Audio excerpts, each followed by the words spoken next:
Muli, isang pinagpalang umaga sa ating lahat. Hoy, good morning! Parang kanya natin ang walang welcome sa lahat, lalo na sa ating bisita. Basta may kasama siya. Welcome sa kapatid natin, si Sister Mary Rose Bautista. So, kami ay natutuwa na nakasama namin siya. Kung kami ay natutuwa, masigita ang lalo ang Panginoon.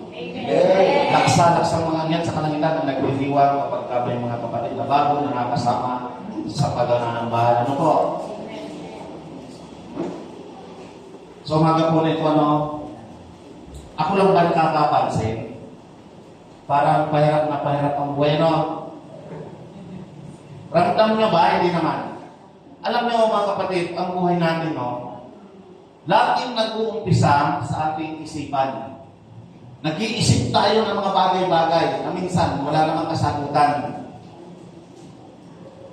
Lahat ng bagay nagsisimula sa isipin. Nag-iisip tayo kung paano tayo kikita ng pera, nag-iisip tayo kung paano ba tayo makakapaghanap ng trabaho, nag-iisip tayo kung ano yung pagkain, nag-iisip tayo yung mga mahal natin sa buhay. Maraming isipin. Hindi na uubos araw-araw. Mamaya, pag-uwi, ako nagpapasalamat sa Panginoon kasi sa paglalaan ninyo ng panahon kasi ito po ang araw na dapat inilalaan natin sa Panginoon. Ang sabi ng Bible, magtrabaho, sa mga may trabaho ng araw. Isang araw, ilaan, sabi ng Panginoon, sa akin. Ilaan sa Kanya, sabi ng Panginoon. So, salamat kasi nandito tayong lahat. Mahirap man ang kasalukuyang sitwasyon natin, sa panahon natin, hindi madali. Pero salamat sa Panginoon. Dahil binibigyan niya tayo ng lakas, binibigyan niya tayo ng pagkakataon, isa pong pribileyo sa buhay natin. Kasi kailan ba natin ito gagawin? Kapag mahina na tayo, kapag hindi na tayo makalakad. So, kung nanonood man, si Pastor Val, si Pastor Rabili, good morning po sa inyo, si Nanay Julie, gusto niya magsimba, pero hindi niya raw kaya. Nahihilo siya. Kaso, ang nais kong makita natin, samantalahin natin, habang mayroon pa tayong lakas, mayroon pa tayong kakayanan na pumunta sa mga ganitong pagtitipon para saan? Para sa Panginoon. Ganun pa man, hindi natin alam kung anong mga kalagayan ng ating mga kapatid na iba. Pero, ang Diyos, ang ating Panginoon, ang siya nagbibigay ng pagpapala sa bawat isa. Ng kalakasan, ng pag-iingat. Ang bawat isa na tumatawag sa Kanya ay Kanyang tinutugon. Amen? Amen. So sa umaga ito, ang ating tema po, ngayon po ay first Sunday ng buwan ng July. Ano po? Ang ating pong tema ngayon, victory begins in the mind. Ang labanan po ngayon, nag-uumpisa lagi po, kaya sabi ko kanina, ang laban natin, ang labanan ay nagsisimula sa ating isipan, sa lahat ng bagay, sa lahat ng pagkakataon, sa mga kabataan. Lagi, salamat sa worship team, mga kabataan, mga youth. So, kahapon pa sila, nakita ko sila. Natutuwa naman ako, mga kabataan. Pero sa mga may talented, sana mga adults, kung gusto rin naman, pwede naman, pwede umakyat, pero kailangan mag-practice. May mga instrument po tayo, mga instrument tayo, kasi po naman po siya.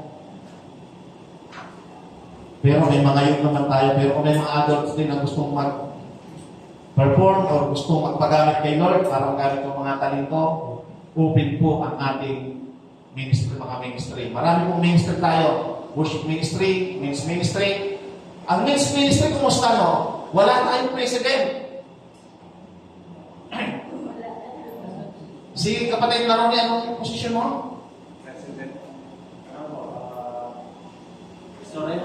Treasurer. So wala, treasurer lang natira. Wala tayo, narapture na yung iba. Wala tayong presidente. So kailangan natin mag-elect. Kung maaari nga sana, pupunti tayo ngayon, no? Wala si kapatid na, si Gino. Pag nandito siya, no? Minsan sa next Sunday, lahat ng mga lalaki next Sunday, dapat present kayo. Mag-tension tayo ng magkaroon tayo ng president at vice president. Si kapatid, huwag mong kalimutan next Sunday. Sabihin niyo sila.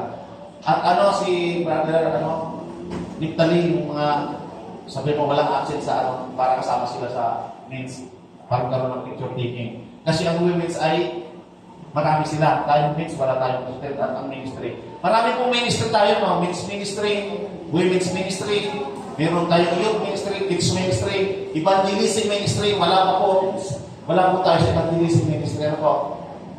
Pero ngayon, ang challenge ko, kahit wala pa tayong kasi marami po ang nawala sa atin. So, kanya-kanya po tayong invite, kanya-kanya tayong sama. Yun po ang challenge natin ngayon. Hindi tayo mag-house-to-house muna sa ngayon. Siguro pag nagkaroon ng nabuuli ang evangelism ministry, ay doon po tayo muli magpaplano. Kakaroon po tayo ng pero kailangan po natin ang next maguguna magkaroon ng siguro by next Sunday po. So, ang ating team po ngayon ay victory begins in mind. Ang labanan ay nagsisimula sa isip. Paano ito napagtatagumpayan? Paano? Ang hirap ng laban ngayon, no? Kasi hindi natin nakikita. Ang sabi ko ang pabiro ko natin lagi nito, yung ating guardian angel, yung Holy Spirit na gumagamisan, bumubulong. Gawin mo yung mabuti. Kapatid, siran mo yun. Nandito naman sa iyo, bumubulong din. What? Labanan po ng isip yan. At totoo, may nagkakaroon tayo minsan ng takot. Saan? Rejection. Digma. Tama? Yung hindi tayo i-entertain. May mga ganon. Pero si kapatid si Kuya Martinato, nung nakasalubong lang yan, sabi lang sa kanya, nung di pa kayo magkakilala ng Tatay Francisco, gusto mo sumama? Yes. May mga ganon pagkakataon. Na-invite mo lang pa. Kaibigan, sama ka. So, may mga taong naghahanap ng katotohanan at salita ng Panginoon, kaya lang hindi nila alam kung saan mag-umpisa. Pero sa atin, pwede tayong gamitin ni Lord. Amen? Sabihin mo sa sarili mo, gamitin mo ko, Lord. Kasi yung magamit ka ng Panginoon, isa pong privilege po yun. Alam nyo, may reward ang mga taong naghahanap ng mga pag-save ng soul, ng kaluluwa. Kasi ang goal ng bawat isa, kailangan ang lahat si Jesus, nung siya bumaba, ipinadala ng Diyos Ama, ng kanyang tatay, ang goal niya ay maligtas tayong lahat. Nung tapos na yung mission niya, nasa atin na ngayon yun. Yung henerasyon na yun, tapos na. Tayo naman, nasa panahon natin, na kailangan tayo naman ang magbahagi.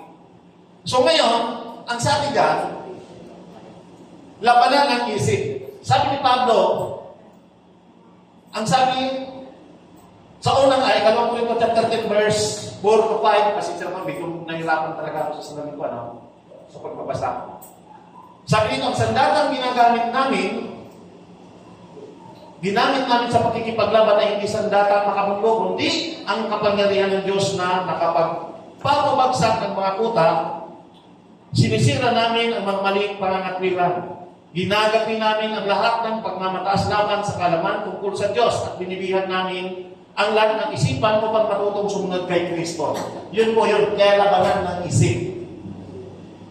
Sabi ni Pablo, ang sandatang ginagamit ay hindi sandata ng makamundo, kundi yung spiritual na bagay na nakakapagpabagsak ng kuta, sabi ng mga kuta. Ibig sabihin, marami. Kuta sa sanlibutan, yung mga makamundong bagay. Ang sabi ni Pablo, ginagapi. Para saan ang layunin? Para sumunod kay Kristo. Mahirap ang laban natin. Sa totoo lang. Lagi ko niya sinasabi, ang ating karakter, nabibuild lang siya o nabubuo kapag meron tayong lagi kasama na pumupunan ito. Lalo na pag minagagawa tayong maling desisyon, maling pagsasalita, maling ginagawa. Uy, mali yan. Kapag sinaway ka, alam mo mali yun. Kasi pag tama naman yan, hindi ka naman sasawayin, tama? Kasi kaya minsan, ating pagkatao, maging karakter, yung maging sa ating mga ginagawa sa buhay na yan, Ang iba ang nakakapansin, hindi ang sarili natin. Kasi kung tayo lang, gusto natin laging tama ang sarili natin, lalo na sa mga babae, sa kasawang babae. Gusto nila sila laging tama. Hindi ko kayo inaano, ha?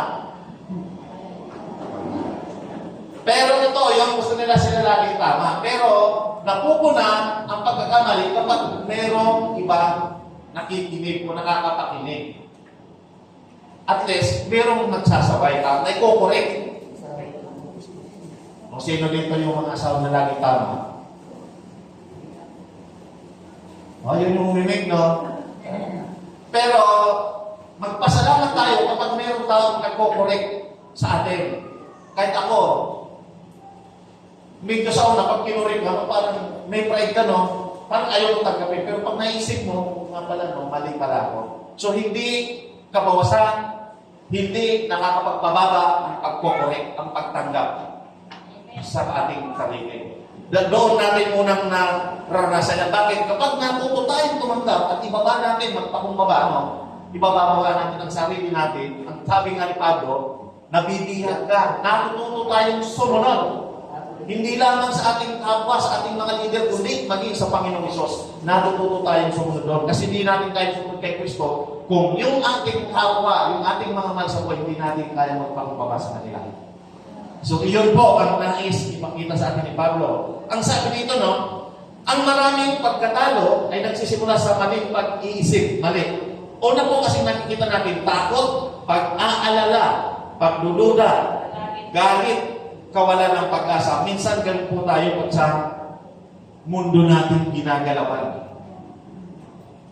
So, ano po, tignan po natin. Bago bumagsak ang tao sa kasalanan, nagsisimula muna ito sa isip. Ngunit, bago rin naranasan o maranasan ang tagumpay, nagsisimula rin ito sa tamang pag-iisip ayon sa salita ng Diyos. Binigay ko lang po sa inyo ngayong umaga yung kaisipan tungkol sa ating tema ngayong buwan ng July. Hindi pa po tayo nag-uumpisa. Hindi pa pala nag-uumpisa yun, ano? At sa umaga po nito, ang ating pong title, ayan po, pakinggan nga dyan. God, ayan title, no? God has not abandoned you.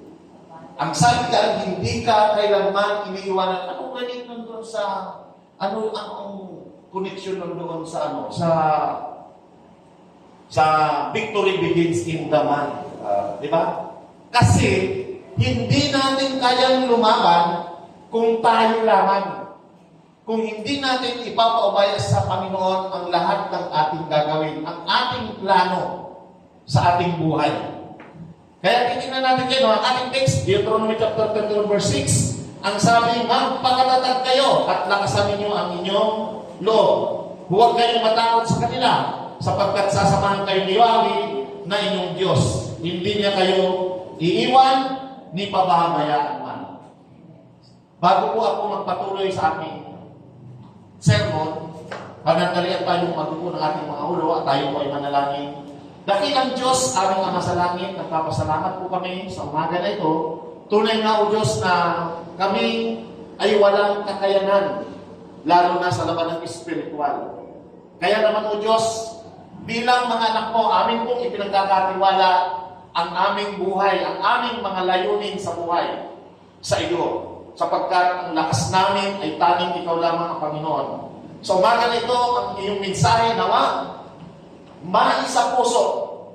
At nawa, Panginoon, ang aming isipan lalo, Panginoon, panghawakan mo. Ikaw, bantayan mo kung ano ang nasa nilalaman ito. At nawa, patuloy mo kaming turuan ang bawat isa sa aming Panginoon. At aming mapagtagumpayan ang laban namin sa mundo ito.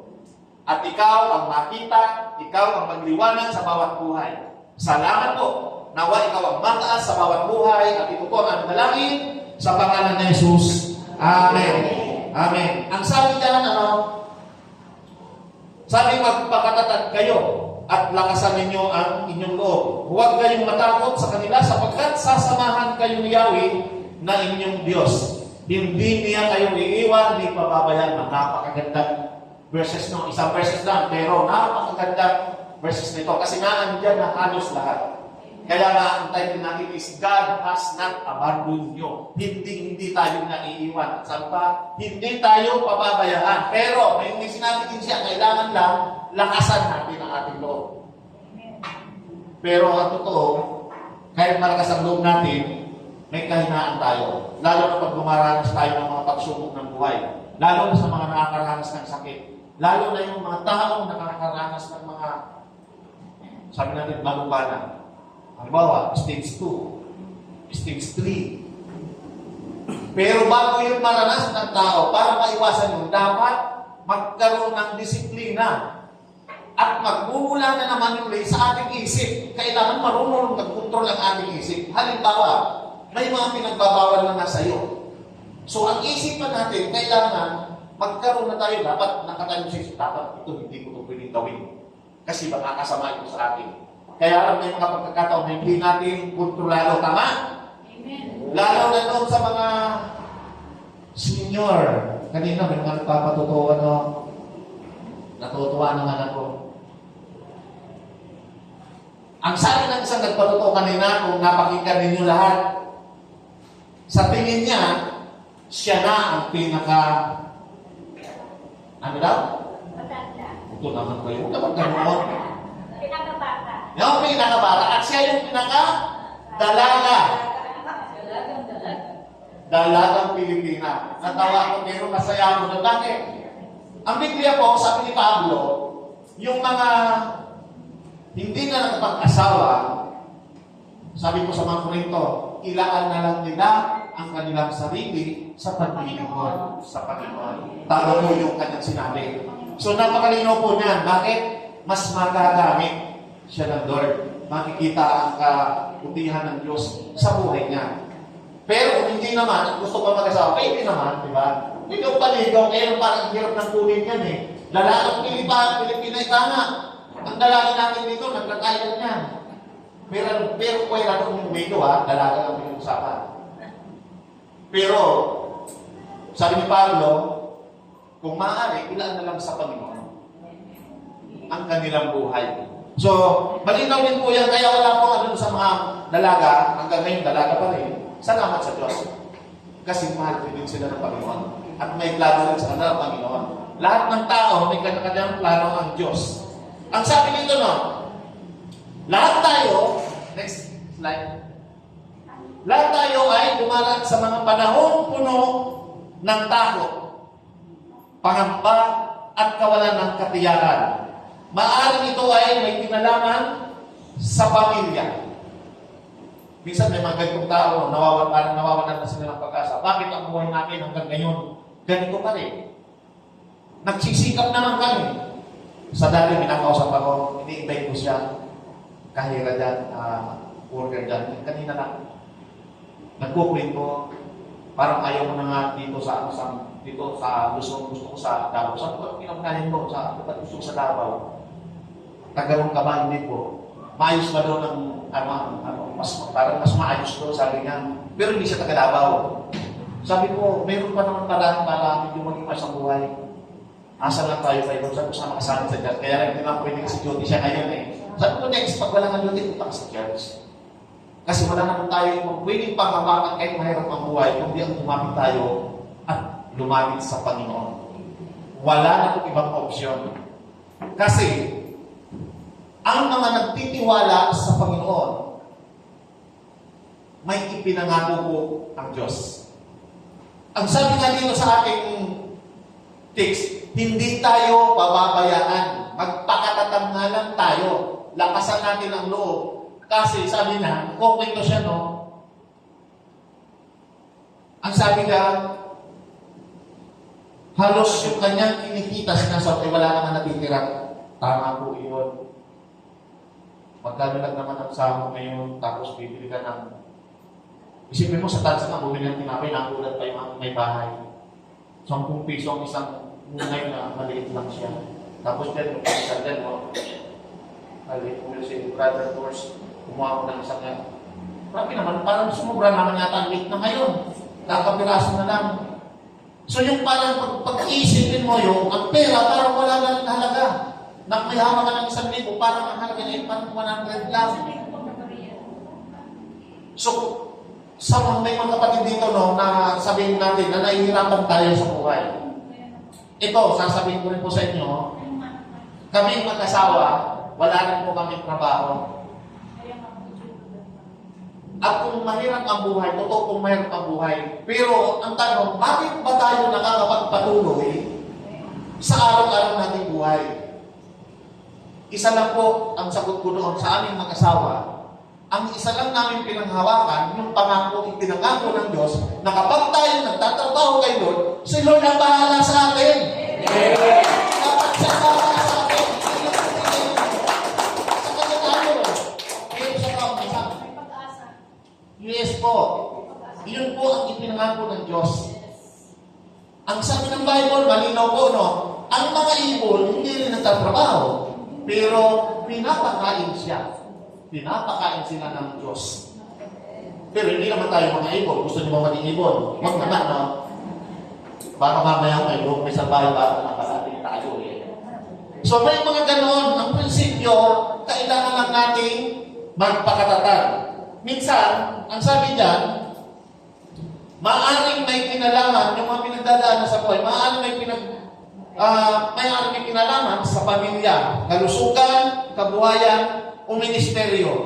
Gayunman, malinaw ang pangako ng Diyos. Sabi niya doon, hindi niya tayo iiwan. At hindi niya tayo pababayaan. Ito po ang isang pangako na dapat nating panghawakan. Ako, yun din po ang prinsipyo ko. Isipin niyo po, no? Wala naman kami trabaho. Nung nasiraan kami ng battery sa J3, maaga kami umalis. Pinates ko doon sa aming bahay. Wala talagang siya. Ang nasa isip ko, ang mahal pa naman ng battery, 6,000. Na-compromise yung aming allowance sa City Hall. May allowance po kami. Kunti lang. 6,000 yun. Siyempre, wala kaming choice. Hindi lang tayo makaka-uwi. O hindi, wala kayong mga gamit na service. So, lumamit kami sa isang kapatid. Ayun, binayaran na namin. Kaya lang, kung sa allowance, wala na lang naman natira. Pero hindi ko na pinoproblema. Ang mahalaga, mayroong ginagamit para sa gawain ng Panginoon. Amen. So kung ano man ang nawala sa atin, bigay naman yon. May magagamit at may magagamit tayo. Kaya lang, ito po nga lagi ko sasabi, kapag kay Lord tayo naglilingkod, nagtatrabaho tayo kay Lord, si Lord ang magpapaswito sa atin. Si Lord ang magbibigay sa atin ng mga pangangailangan natin araw-araw. Yun ang pinapakahalaga. Panghawakan natin ng Lord. Pagkailan ko kay Lord, Lord, bakit wala kami makay sa'yo ng trabaho? Lumapit ka na ba? Ang sabi din ng Bible, no, pumatok, bubuksan ka, humingi ka, dapat humingi. Pero sabi ng Bible, hanggang ngayon, wala ka kayong hinihingi, dapat tayo humingi. Lumapit tayo sa Panginoon, through prayer, sa pananalangin. So, malinaw po yan. Sabi po dito, ang talatang ito ay binigkas ni Moses sa bayan ng Israel. Bago sila pumasok sa lupang pangako. Nabasa niyo na po ba yun? Ang context po niya, ang kabuo ng context niya, hindi na pwedeng tumawid si Moses sa Ilog Jordan.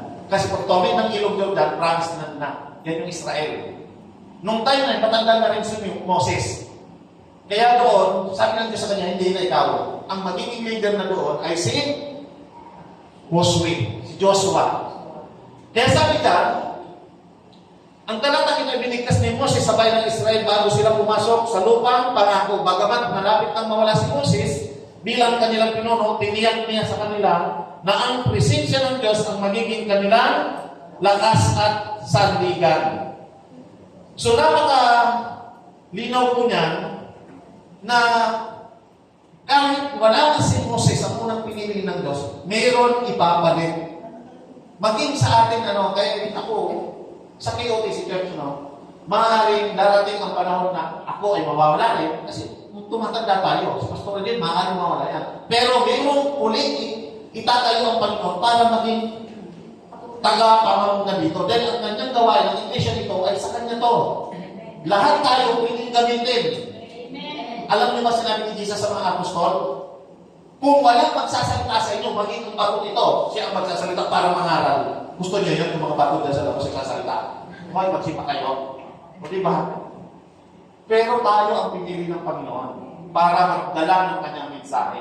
Kaya kung natatandaan niyo po, doon sa aklat ng Roma chapter 1 verse 16, sabi ni Pablo po, hindi ko ikinahihiya ang mabuting balita sapagkat ito ang kapangyarihan ng Diyos sa sino man sasampalataya upang maligtas. Kapangyarihan ng Diyos ang mabuting balita sa mga taong sasampalataya para sila ay maligtas. Kaya tayo, sabi ko nga kay Brother Rooney, tingnan niyo po yung nakapagbitbit ka ng isang soul, no, na unasing. Ito yung kapangyarihan ng Diyos para sila ay maligtas. Saan ka tayo liligtas? Ang purpose po ng Panginoong Jesucristo nang siya bumaba para ang lahat ng tao ay hindi mapunta sa impyerno. Ang gusto ng Panginoong Jesucristo ang lahat ay mapunta sa langit. Pero, may pero no, ang sino mang sasampalataya, kailangan manampalataya ng tao. Kasi dapat naniniwala tayo. At kapag sumampalataya ang tao, kasunod po noon, magtatrabaho ka sa Kanya. Maglilingkod sa Kanya. Hindi ibig sabihin na maglilingkod kung araw-araw ka. May mga itinagdalang pong araw sa gawain. At nasa atin yung kung paano natin i-disiplina yung araw natin, yung time natin. At mag-uumpisa ulihin muli sa ating isip, paano ko ba gagawin yun? So maglagay tayo ng kung meron tayong notebook na ilagay na ito, dapat itong araw na ito para sa gawain ko. Dapat itong araw na ito, ilalagay ko ito kay Lord. Meron tayo dapat na balancing oras sa bawat ginagawa natin sa buhay at para rin sa Panginoon. Ang sabi sa unang ating points, sabi dyan, magpakatatag at lakasan ang loob. Ang sabi, lakasan ang loob, ang tunay na katatagan ay hindi nagmumula sa sarili kakayanan. Totoo po yun, hindi natin kaya. May isang kapatid, no, sabi na, bakit kaya ang katawan ko ngayon, parang hindi ko na kaya, ang bigat-bigat na yung dating ginagawa ko hindi na kaya. Darating ang panahon na tayo, ng kabataan kasi natin, akala natin, pag-iisa ngayon, sabi ko sa kanya, kaya pa natin, pero ang totoo, hindi na. Nagbabago ang ating physical na katawan. Yung isip natin, malakas pa yan, pero yung katawan, hindi na po, humihina na po yan. Kaya nga sabi niya, ang tunay na katatagan ay hindi nagmumula sa sarili kakayanan kundi sa pagtitiwala sa Diyos, maging yung ating mga talento, yung sa pagtatrabaho lalo. Kung ano yung mga ginagawa natin. Ang sabi pa dyan, kailangan, kundi sa pagtitiwala sa Diyos, kapag batid natin, kasama natin ang Panginoon, nagkakaroon tayo ng lakas upang harapin ang anumang pagsubok. Ano ang sabi ng Pilipos chapter 1 verse 13? Ang lahat ng ito ay magagawa mo dahil sa lakas ng kaloob sa atin ni Kristo. Saan daw? Si Kristo ang nagbibigay ng kalakasan. Kaya naman hingin natin lagi ito sa Panginoon. Kapag hindi natin ito hiningi, hindi naman niya binibigay. Akala natin, okay lang. At tandaan po natin, nang likhain ng Diyos ang mundo, sinipirit kung hiniwalay niya ang gabi at ang araw. Okay lang sana na mga tao gising sa gabi kasi kung ang trabaho nila ay panggabi, wala ka talaga magagawa. Panggabi yun. Pero yung mga wala na ng trabaho, na yung gabi ay ginagawang araw, mali na po yun sa prinsipyo ng Diyos. Bakit? Kaya ginawang gabi ang gabi para tayo ay matulog, para ang ating katawan ay na-church, babalik muli yung lakas na nawala sa atin. At yung araw, para yun sa mga gawain naman sa pang-araw. Kaya may paalala dyan. Asan yung mga kabataan? Parang wala na yata yung mga kabataan. Paalala lang sa mga kabataan. Ang gabi, huwag yung gawing araw. Kasi ang gabi, disenyo yan na ginawa ng Diyos para matulog. Akala natin, okay lang yun. May kapalit yun sa ating katawan. Pinahihina niya na ang immune system na disenyo ng Diyos na dapat sa oras na yun ay tulog ka na. Paalala po yan. Kasi baka mamaya pag nagkasakit kayo, meron mga naapektuhan na internal. Sabi mo, Lord, pag-pray natin, Lord, pagalingin mo ko, pero ikaw din naman ang may gawa niyan. Hindi ko kayo pinagagalitan ng kabataan, pero kailangan magdisiplina. Kaya ang isipan natin ang unang ginagamit para maging balanse, magdisiplina ang ating mga ginagawa sa araw-araw. At higit sa lahat, dapat maglalaan tayo ng panahon para sa ating Panginoon. Narinig pa tayo sa likod? At ang sabi na dito, no? Next, ang sabi dyan, huwag hayaang manaig ang takot sa inyong mga desisyon. Tingnan niyo po, sa pagpili, sa ating isipan, lalo na dun sa mga nais maghanap ng trabaho. Sabi natin, pinakamababaw na isipin, paghanap ng trabaho, pag-a-apply. Isipin mo yung mag-a-apply ngayon, no? Malaki ang inuubos pinagastos para sa requirements. Tama? Sa requirements pa lang, uubos ka na ng malaki. Tapos ang sahod mo naman ay maliit. Sa totoo lang, napakahirap isipin. Talaga, mamumuhunan ka. Mag-aaral ka, di ba? Mag-aaral ka. Mula grade 1 hanggang grade 6. Bata, grade 6. Ginagastusan mo yan. Kaya ka nag-aaral para, kasi may pangarap tayo na paglaki nila, na kapag sila pagtapos, magiging maganda trabaho. Elementary hanggang grade 6. High school. Tapos college. Tapos magiging bagger ka. Bagger, ang sahod mo 600. Kawawa naman tayo. Sa totoo lang, napaka-unfair na. Pero no, kaya karamihan, kung maaari nga lang mas pag-abroad na lang ang karamihan doon na magtrabaho. Kaya lang hindi rin po pwede yun. So, laging, kung iisipin mo yun, no, decision mo, sa probinsya ng araw, ganun, huwag na lang pag-aralin mga bata, kasi ganun din ang kalalabasan niya. Maggagastos ka, magpapakahirap ng palakasan na, tapos ganito, kakarampot din ang sahod, huwag na lang mag-aral. Tingnan natin, no? Kaya sabi yan, huwag hayaang manaig ang takot sa inyong mga desisyon. Tayo, kahit pagdano na lang kaliit, nagtsatsaga tayo. Bakit? Hindi na ngayon mahalaga kung malaki o maliit ang sahod. Ang mahalaga ngayon, kung paano tayo namumuhay, nagtitiwala tayo sa Panginoon. Kasi ang lahat naman ng pagod natin, sa totoo, nakakawalang gana na yung mag-apply ng trabaho ka, tapos sa 600, 12 hours ka.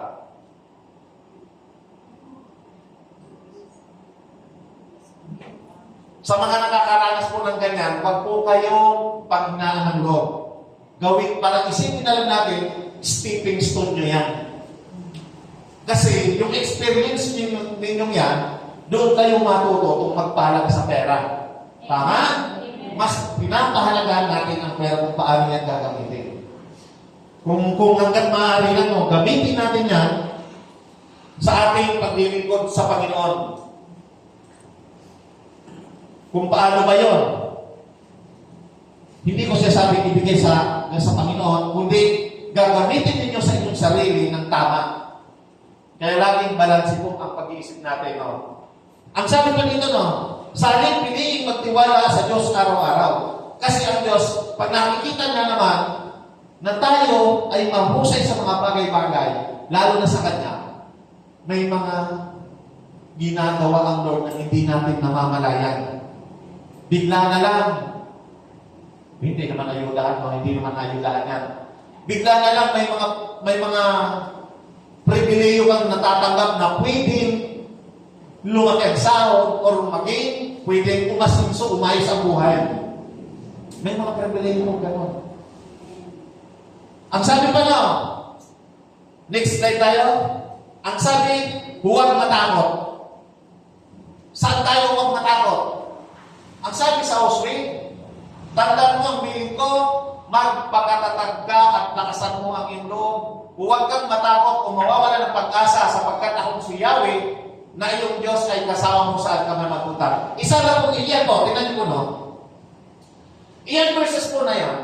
Isa po sa napakalinaw pong talata sa Biblia.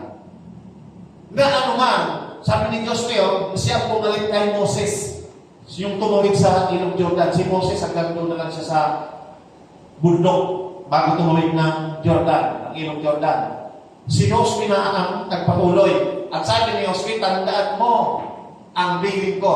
Sabi ng Panginoon sa kanya, magpakatatag ka at lakasan mo ang iyong loob. Kasi isinali na sa kanya yung mamumuno. Sa panahon po nila, hindi madali ang pamunuan ng mga Israelita.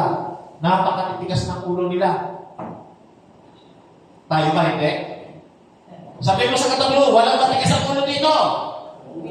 Walang matigas ang ulo dito. dami po niya na inalis sa Egypt.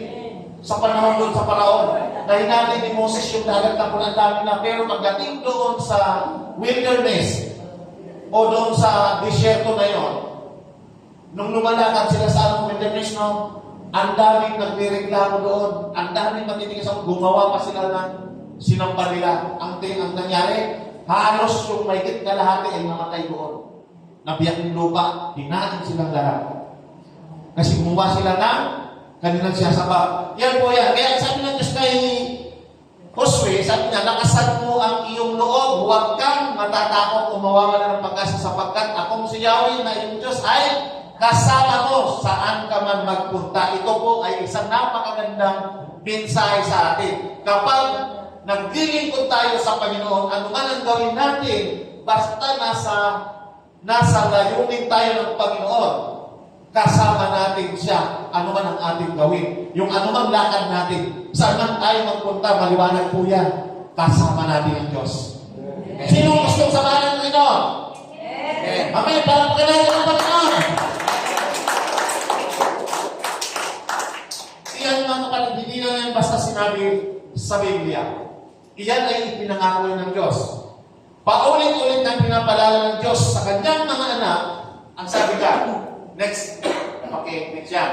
Paulit-ulit na ipinapaalala ng Diyos sa kanyang mga anak, huwag kang matakot. Hindi ito nangangahulugang walang panganib, kundi ang Diyos ay higit na makapangyarihan kaysa anumang ating kinatatakutan.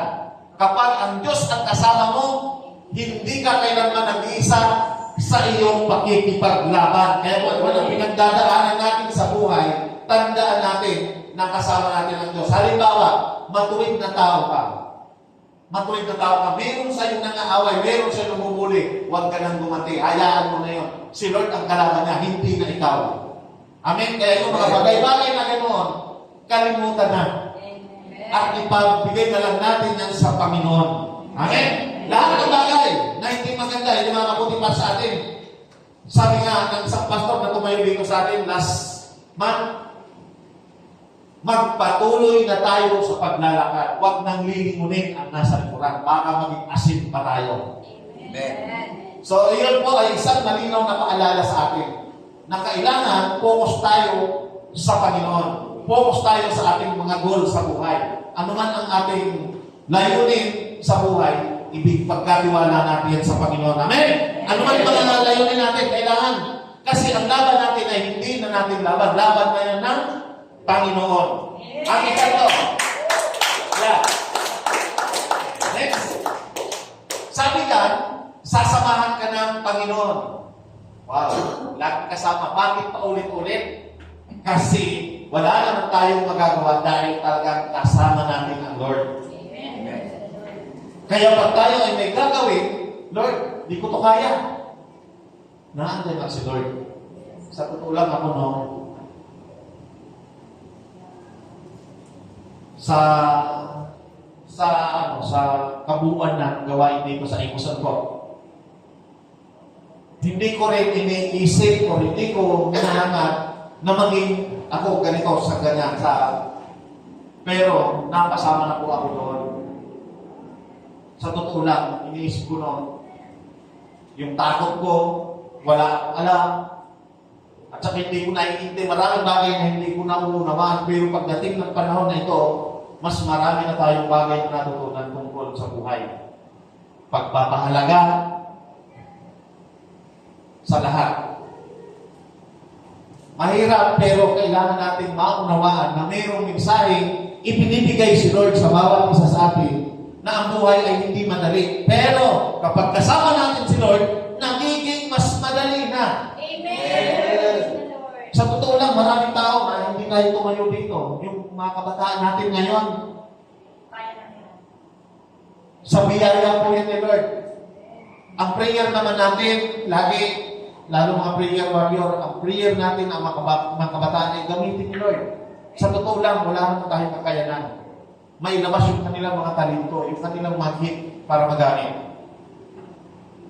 So, salamat sa Panginoon kasi matyaga rin ang ating pastora.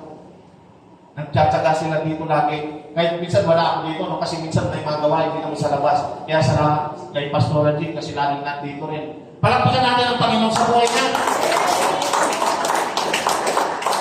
Ang sabi niya sa ikapupuntos natin, sasamahan ka ng Panginoon. Anong sabi? Sa Deuteronomy chapter 13 verse 8, si Yahweh ang mangunguna sa iyo, sasamahan ka niya, hindi ka niya bibiguin. Ni pababayaan o pababayaan man. Kaya huwag kang matakot ni panghinaan ng loob. Tingnan niyo po. Pero likas sa atin, no, bilang mga tao, na meron tayo yung parang naging-discourage tayo sa mga desisyon natin, sa mga plano natin na hindi minsan natutupad. Parang minsan pinanghinaan tayo, pero ang linaw-linaw po niyan. Dapat hindi. Kasi kung hindi mo man nakuha yung mga unang gusto mo, may ibang plano naman si Lord na mas deserve mo. May mga ganong pagkakataon. Kaya lang, maging aware lang tayo. Lalo, bakit ganon? Kasi tayo masalan kung bakit ito. Nabanggit ko na rin ito, matagal na tayo, marami tayong gusto. Sino pa rin hindi, walang may gusto dito. Lahat tayo maraming gusto. Gusto natin maraming pera. Gusto natin mayroon tayong gandang bahay. Gusto natin may sasakyan tayo. Gusto natin bida tayo. Gusto natin minsan napapansin tayo lagi. Marami tayong gusto. Pero ang Diyos, ang binibigay niya, yung needs lang natin. Yung pangangailangan lang natin. Kailangan natin ano? Kailangan lang natin maglingkod kay Lord. Sabi nila, yung dati ko daw, ako daw ako ng plancha. Totoo naman. Isipin mo naman kasi ito tinupig ko naman ito ng kahit ko. Bakit naman kami ito ano? Sabi nila, hindi ko na pinansin. Hayaan nyo na. Huwag kayo sa akin tuming kay Lord na lang. Amen!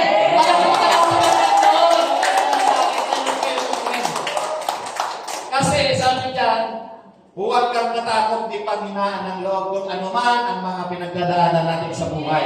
Focus tayo kay Lord, huwag sa akin. Amen!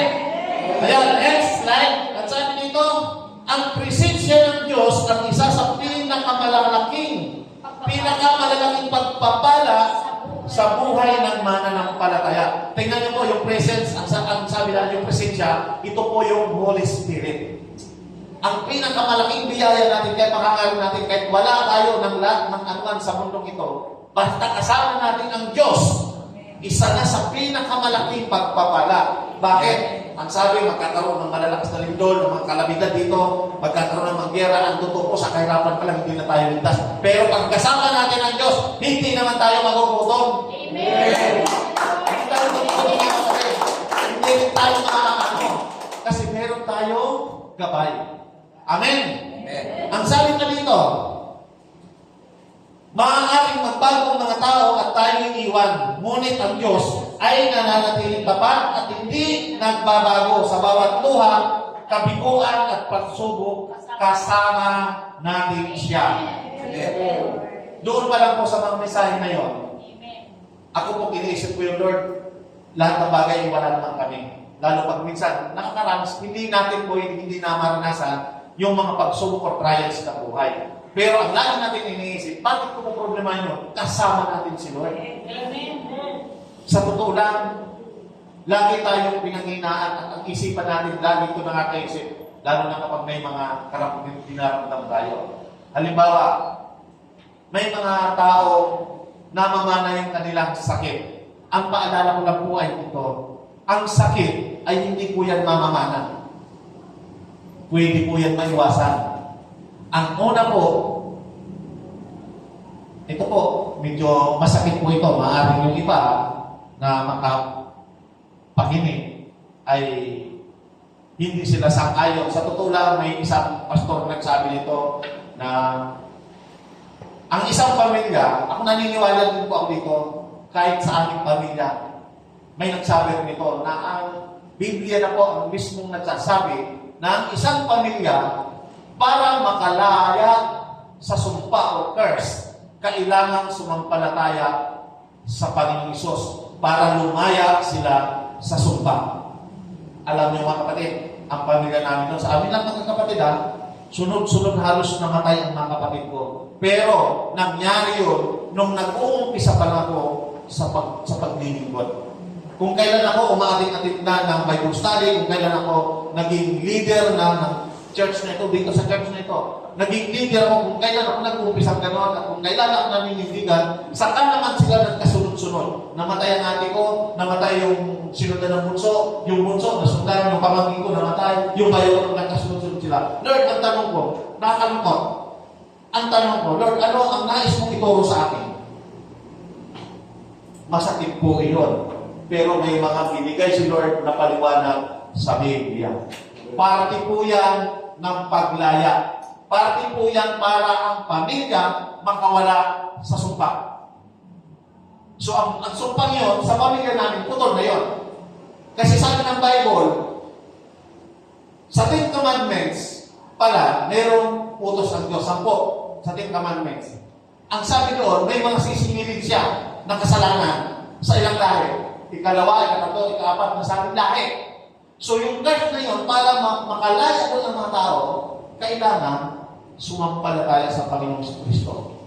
Sabi ng John chapter 8, verse 32, malinaw po doon. Then you will know the truth, and the truth will set you free.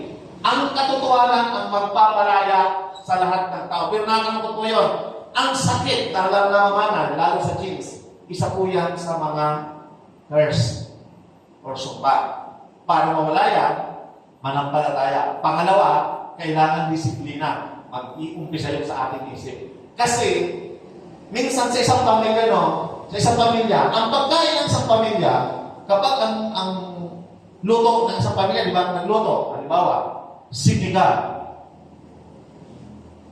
Kung anong sakit na nasa pamilya, at mga anak ko, siyempre, mga anak ng pamilya yun, pag sinigang, lahat kayo na kayo ng sinigang. So, ibig sabihin noon, kung ano, meron doon sa mga minana ninyo, lahat doon sa, kasi isa lang naman kinakain ninyo.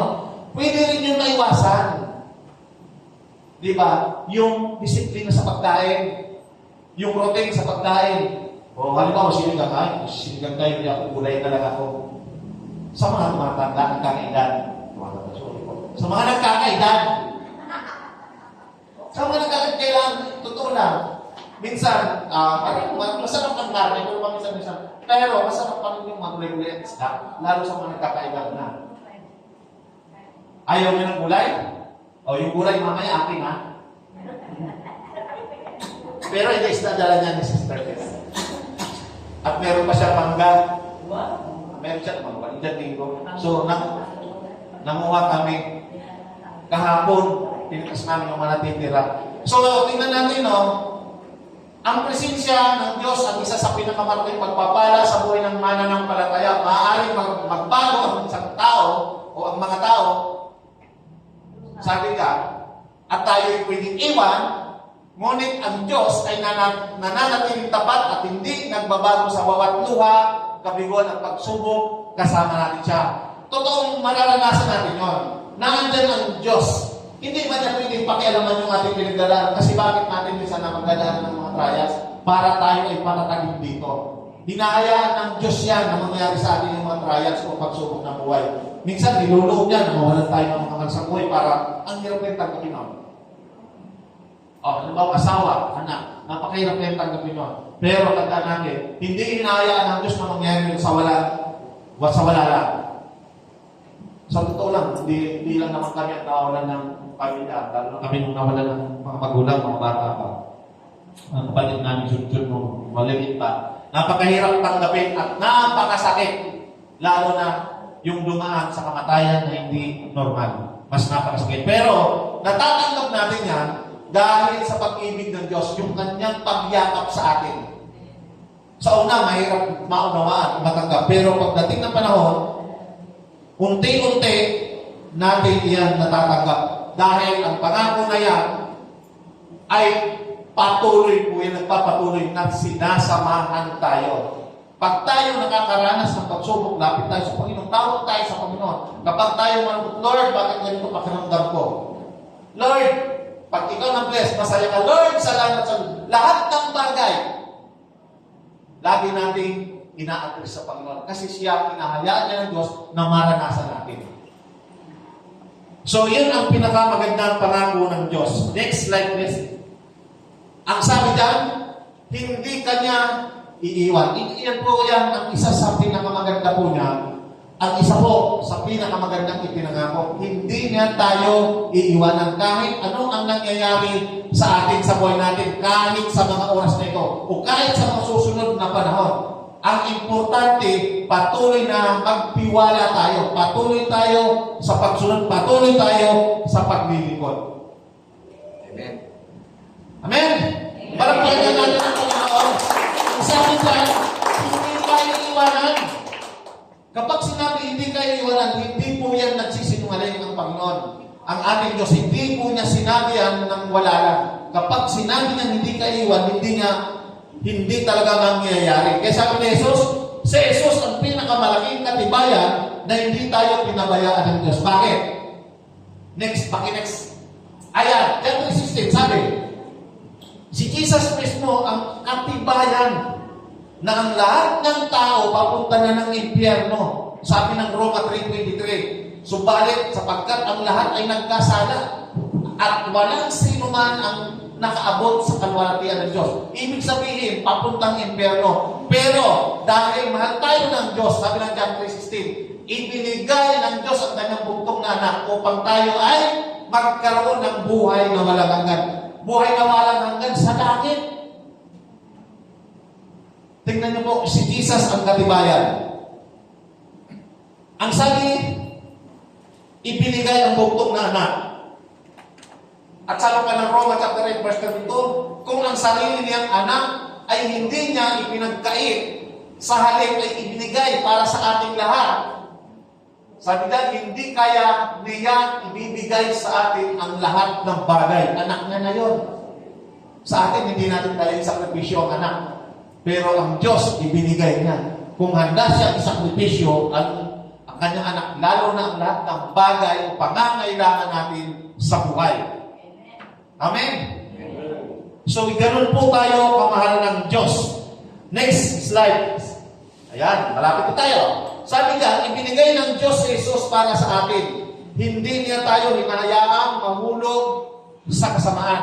Ang sabi niya, ito ang isa sa pinakamakapangyarihang pangako ng Diyos. Ang kanyang pag-ibig ay hindi nakabatay sa ating kalagayan, kundi sa kanyang walang hanggang katapatan. Yung salita po ng katapatan, hindi po yan binabawi ng Diyos. Kaya na dapat tayo kapatid. Kasi wala nang makakaagaw sa kamay ng Diyos sa atin. Maliban tayo umalis sa kamay ng Diyos. So, isa po yan sa napakalinaw po, ang sabi pa diyan, maaaring pakiramdam mo ay nag-iisa ka, ngunit ang katotohanan ay hindi. Kakailanman iniwan ng Diyos. Siya ay kumikilos kahit hindi pa natin nakikita ang buong larawan ng kanyang ginagawa. Sa totoo lang, may mga pangarap tayo sa buhay, sa ating buhay. Meron tayong mga gusto sa buhay na hindi nangyayari. Pero, merong plano, sabi ng Bible, ng Biblia, merong plano ang Diyos sa atin. Meron na siyang ginagawa para sa atin. Hindi pa nga lang natin nakikita. Sa mga nangangarap na maging ayos ang buhay, maaari hindi nyo nararanasan pa ngayon. Pero ang ating Diyos ay mayroong inilaan na biyaya sa bawat isa. Next slide. Ayun ay matapos na. Conclusion na pala. So, mga kapatid, tingnan nyo Ang sabi dyan sa ating conclusion, ano man ang iyong kinakaharap sa kasalukuyan, alalahanin mo ang pangako ng Diyos. Tandaan natin ito mga kapatid, hindi natin maiiwasan ang lahat ng pagsubok sa buhay. Yung mga trials, kapigatian, kasawian, kahirapan, hindi natin maiwasan yan. Pasakit, hindi natin maiwasan. Pero sabi dyan, ano man ang iyong kinakaharap sa kasalukuyan, alalahanin mo ang pangako ng Diyos. Ang pangako ng Diyos kailanman hindi po yan nababago. Ang sabi pa dyan, magpakatatag ka, yan po ay paalala po ng Diyos. Lakasan ang loob, huwag matakot. Kasama mo ang Panginoon. Hindi kanya kailanman iiwan o pababayaan. Isa pa, next. Ang sabi dyan, ito po yung hamon sa atin. Ngayon, ano man ang kalagayan natin, ano man ang mga nais natin gawin, ang sabi, magtiwala sa Diyos ng buong puso. Kaya ba natin yan? Buong puso. Dapat pag sinabing buong puso, walang murmuring yan. Wala kang maidadanan. O walang alinlangan o wala nang na alibay sa buhay. Kundi buong puso ang sari.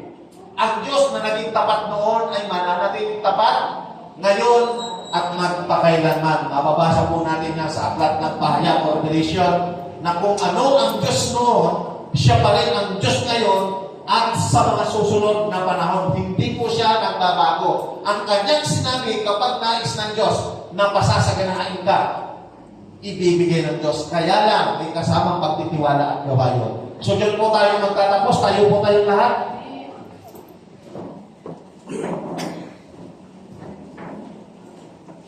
Worship team, pwede po kayong umakyat. Awit tayo ng isang awitin. Hallelujah. Palakpakan natin ang Panginoon. Hallelujah.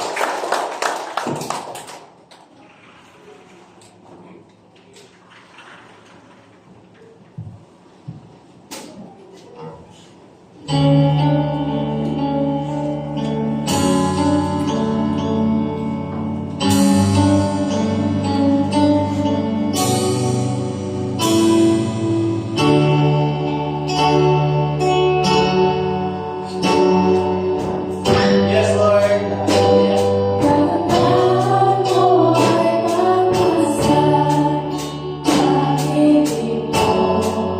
Sa aking tuwa,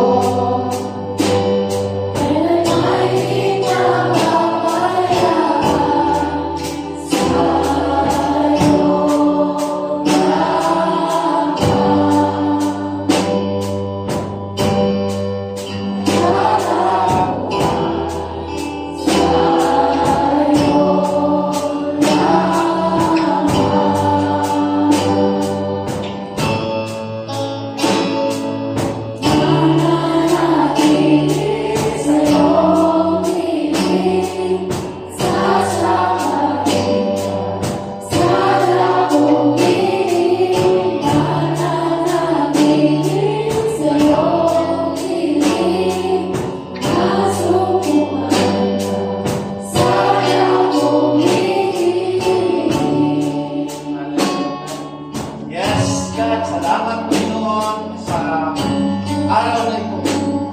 Salamat sa iyong salita na kung minsan ay amin pong nakakaligtaan, amin pong nakakalimutan na ikaw ang aming kalakasan. Ang mga ipinangako mo sa bawat isa sa amin, Panginoon, bilang iyong mga anak. Aming Diyos, tunay nga mo na patuloy mong ipaalala sa amin na dapat ito ang aming paghawakan.